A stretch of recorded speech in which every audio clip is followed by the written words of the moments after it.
ಪ್ರೀತಿಯ ಮಿತ್ರರಿಗೆ ಮಧುಮಾಲಾ ಧ್ವನಿಸಿರಿ ಯೂಟ್ಯೂಬ್ ಚಾನಲ್ಗೆ ಆತ್ಮೀಯ ಸ್ವಾಗತ. ಕ್ಷಮಯಾಧರಿತ್ರಿ ಸಂಚಿಕೆ 127. ಇದ್ದಕ್ಕಿದ್ದಂತೆ ಪಾರ್ಶ್ವವಾಯುವಿಗೆ ತುತ್ತಾಗಿ ಹಾಸಿಗೆ ಹಿಡಿದಿದ್ದ ಅಳಿಯನ ಪರಿಸ್ಥಿತಿ ಶ್ಯಾಮಲಾರನ್ನು ಕೃಶಕಾಯರನ್ನಾಗಿಸಿತ್ತು. ಅಮ್ಮ, ನೀವು ನಿಮ್ಮ ಅಳಿಯನ ಬಗ್ಗೆ ಚಿಂತೆ ಮಾಡಬೇಡಿ. ಅವರು ಖಂಡಿತ ಆದಷ್ಟು ಬೇಗ ಹುಷಾರಾಗ್ತಾರೆ. ಇನ್ನು ದೀಪು ಬಗ್ಗೆ ಸದ್ಯಕ್ಕಂತೂ ಏನೂ ತಿಳಿಲಿಲ್ಲ. ಆದರೆ ಅವನಿಗೆ ಎಂಥ ಸಹ ಆಗಿರುವುದಿಲ್ಲ.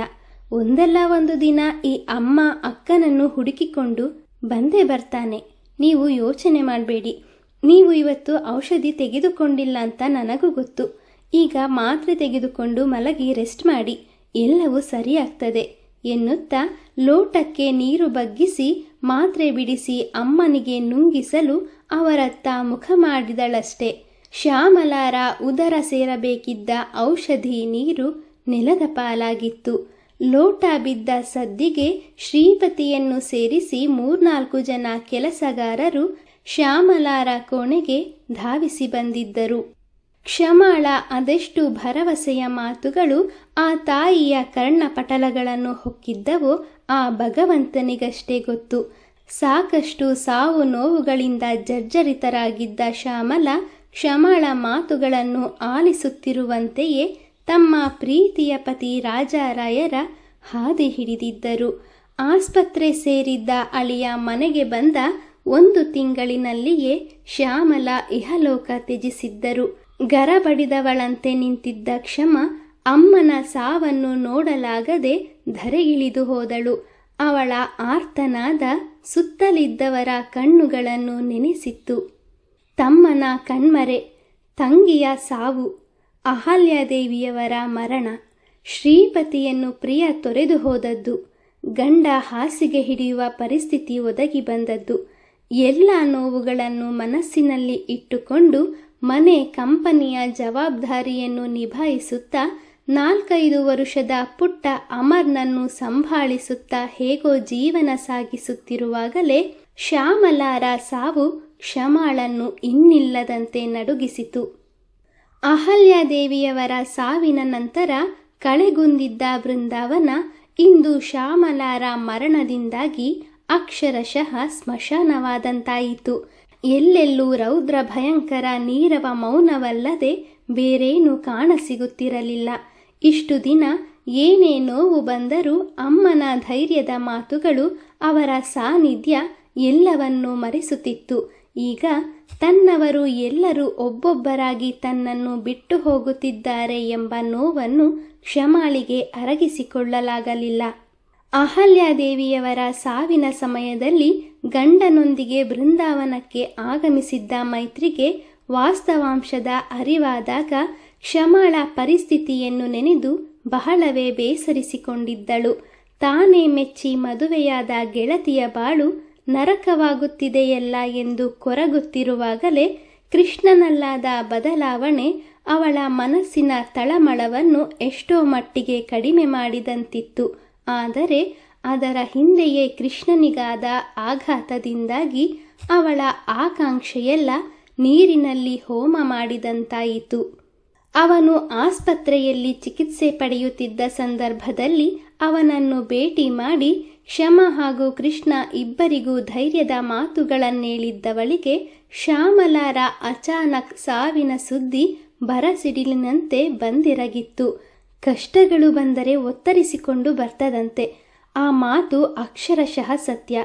ದೇವರೇ, ಯಾರಿಗೂ ಏನು ಕೇಡು ಬಯಸದ ನನ್ನ ಗೆಳತಿಯ ಬಾಳಿನಲ್ಲೇಕೆ ಈ ರೀತಿ ಆಟ ಆಡ್ತಾ ಇದ್ದೀಯಾ? ದಯಮಾಡಿ ಅವಳ ಜೀವನದಲ್ಲಿ ನಗು ಮೂಡುವಂತೆ ಮಾಡು ತಂದೆ ಎಂದು ಪ್ರತಿನಿತ್ಯ ದೇವರಿಗೆ ಅದೆಷ್ಟು ಬಾರಿ ಕೈ ಮುಗಿದಿದ್ದಳೋ ಅವಳಿಗೆ ತಿಳಿಯದು.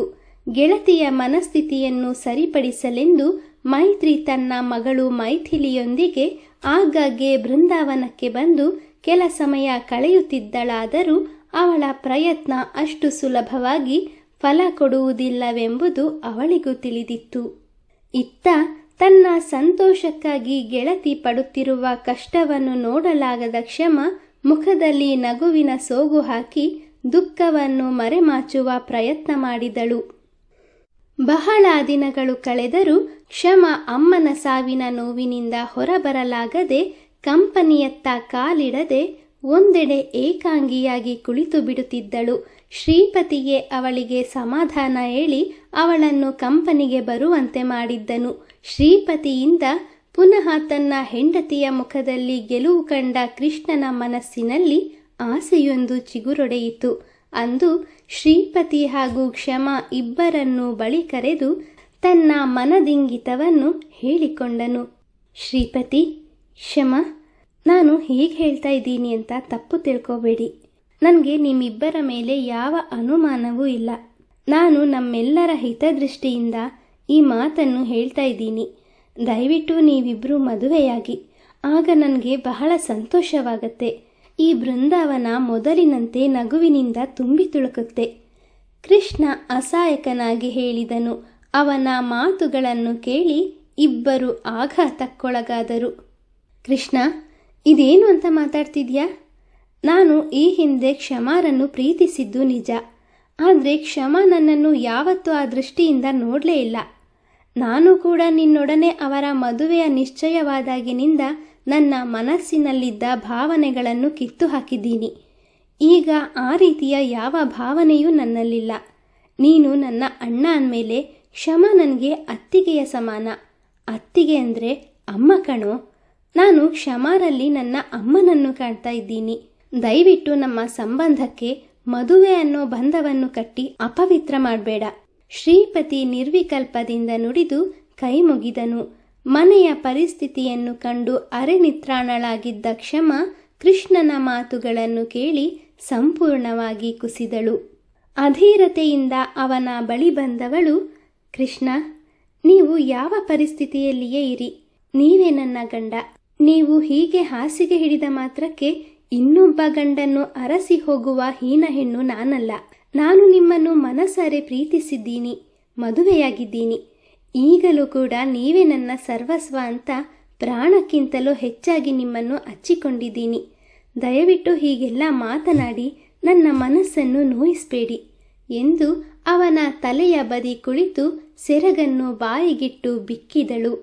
ಅವರಿಬ್ಬರ ಮಾತುಗಳನ್ನು ಕೇಳಿ ಕೃಷ್ಣನಿಗೆ ತನ್ನ ತಪ್ಪಿನ ಅರಿವಾಯಿತು.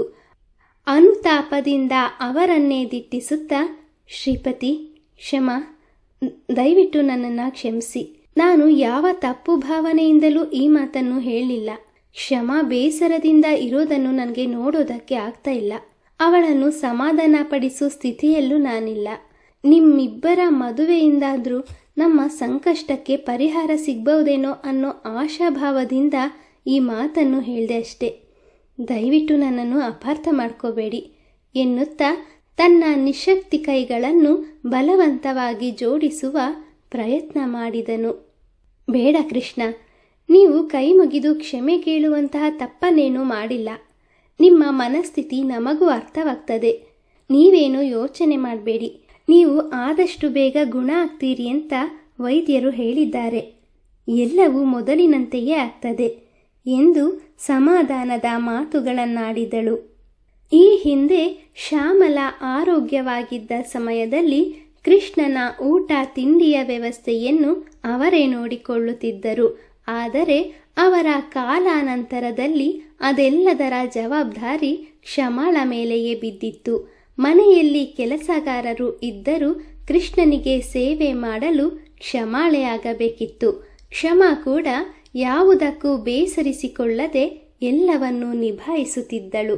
ಮೊದಮೊದಲು ಈ ಎಲ್ಲ ಕೆಲಸಗಳನ್ನು ಮಾಡುವಾಗ ಅವಳಿಗೂ ಕಷ್ಟವಾಗುತ್ತಿದ್ದರೂ ತಾನು ಗಂಡನ ಸಾನ್ನಿಧ್ಯದಲ್ಲಿಯೇ ಇದ್ದರೆ ಆತ ಆದಷ್ಟು ಬೇಗ ಚೇತರಿಸಿಕೊಳ್ಳುತ್ತಾರೆ ಎಂಬ ಆಶಾಭಾವದಿಂದ ಎಲ್ಲವನ್ನೂ ಸಹಿಸಿಕೊಂಡಿದ್ದಳು.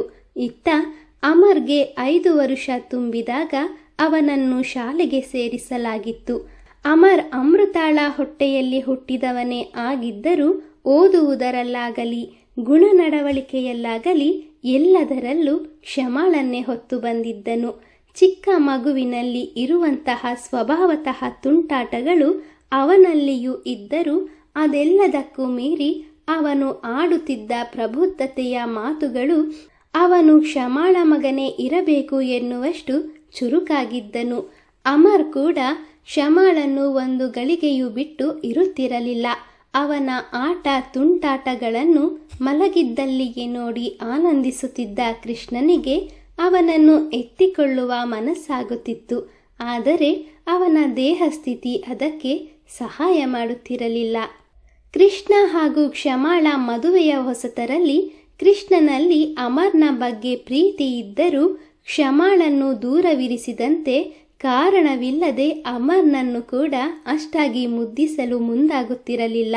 ಗಂಡ ಹೆಂಡತಿಯ ನಡುವೆ ಇದ್ದ ಮನಸ್ತಾಪ ದೂರವಾಗುತ್ತಲೇ ಅಮರ್ಗೂ ಕೂಡ ತಂದೆಯ ಪ್ರೀತಿ ಸಿಗುವಂತಾಗಿತ್ತು. ಆದರೆ ಕೃಷ್ಣ ಅದಾವಾಗ ಅಚಾನಕ್ ಕಾಯಿಲೆಗೆ ತುತ್ತಾಗಿ ಹಾಸಿಗೆ ಹಿಡಿದನು. ಕ್ರಮೇಣ ಅಮರ್ ಕೂಡ ಅವನಿಂದ ದೂರವಾಗುತ್ತಿದ್ದನು. ಆದರೂ ಕ್ಷಮಾಳ ಒತ್ತಾಯಕ್ಕಾಗಿಯಾದರೂ ಕೃಷ್ಣನ ಸಂಗಡ ಕಾಲ ಕಳೆಯುತ್ತಿದ್ದ ಅಮರ್ ಅದೊಂದು ದಿನ ಸಂಪೂರ್ಣವಾಗಿ ಅವನ ಮೇಲೆ ದ್ವೇಷ ಸಾಧಿಸತೊಡಗಿದ್ದನು. ಆಗ ಅಮರ್ಗೆ 7 ವರ್ಷ ವಯಸ್ಸು. 3ನೇ ತರಗತಿಯಲ್ಲಿ ಓದುತ್ತಿದ್ದ ಅವನು ಓದುವುದರ ಜೊತೆಗೆ ಇತರ ಕಲೆಗಳಲ್ಲೂ ಚತುರನಾಗಿದ್ದನು.